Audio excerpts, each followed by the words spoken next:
शोभित एक मेधावी छात्र था। उसने हाई स्कूल और इंटरमीडिएट की परीक्षा में पूरे जिले में टॉप किया था, पर इस सफलता के बावजूद उसके माता पिता उससे खुश नहीं थे। कारण था पढ़ाई को लेकर उसका घमंड और अपने बड़ों से तमीज से बात न करना। वह अक्सर ही लोगों से ऊंची आवाज में बात किया करता और अकारण ही उनका मजाक उड़ा देता। खैर, दिन बीतते गए और देखते देखते शोभित स्नातक भी हो गया। स्नातक होने के बाद शोभित नौकरी की खोज में निकला।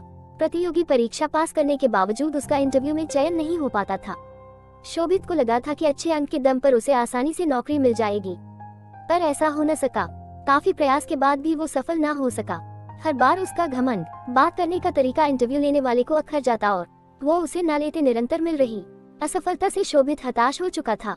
पर अभी भी उसे समझ नहीं आ रहा था कि उसे अपना व्यवहार बदलने की आवश्यकता है। एक दिन रास्ते में शोभित की मुलाकात अपने स्कूल के प्रिय अध्यापक से हो गई। वो उन्हें बहुत मानता था और अध्यापक भी उससे बहुत स्नेह करते थे। शोभित ने अध्यापक को सारी बात बताई। चूंकि अध्यापक शोभित के व्यवहार से परिचित थे, तो उन्होंने कहा कि कल तुम मेरे घर आना, तब मैं तुम्हें इसका उपाय बताऊंगा। शोभित अगले दिन मास्टर साहब के घर गया। मास्टर साहब घर पर चावल पका रहे थे। दोनों आपस में बात ही कर रहे थे कि मास्टर साहब ने शोभित से कहा, जाके देख के आओ कि चावल पके कि नहीं। शोभित अंदर गया। उसने अंदर से ही कहा कि सर, चावल पक गए हैं, मैं गैस बंद कर देता हूँ। मास्टर साहब ने भी ऐसा ही करने को कहा। अब शोभित और मास्टर साहब आमने सामने बैठे थे।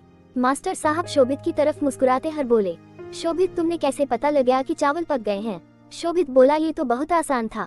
मैंने चावल का एक दाना उठाया और उसे चेक किया कि वो पका है कि नहीं। वो पक चुका था, तो मतलब चावल पक चुके हैं।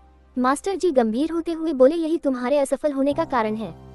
शोभित उत्सुकतावश मास्टर जी की ओर देखने लगा।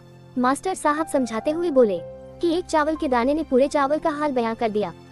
सिर्फ एक चावल का दाना काफी है ये बताने को कि अन्य चावल पके या नहीं हो सकता है।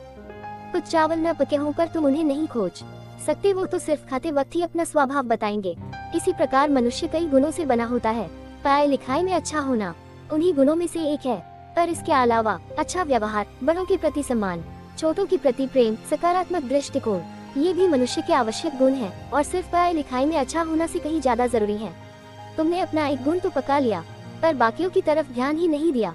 इसीलिए जब कोई इंटरव्यूअर तुम्हारा इंटरव्यू लेता है, तो तुम उसे कहीं से पके और कहीं से कच्चे लगते हो, और अधब के चावलों की तरह ही कोई इस तरह के कैंडिडेट्स भी पसंद नहीं करता। शोभित को अपनी गलती का एहसास हो चुका था। वो अब मास्टर जी के यहाँ से नई एनर्जी लेके जा रहा था।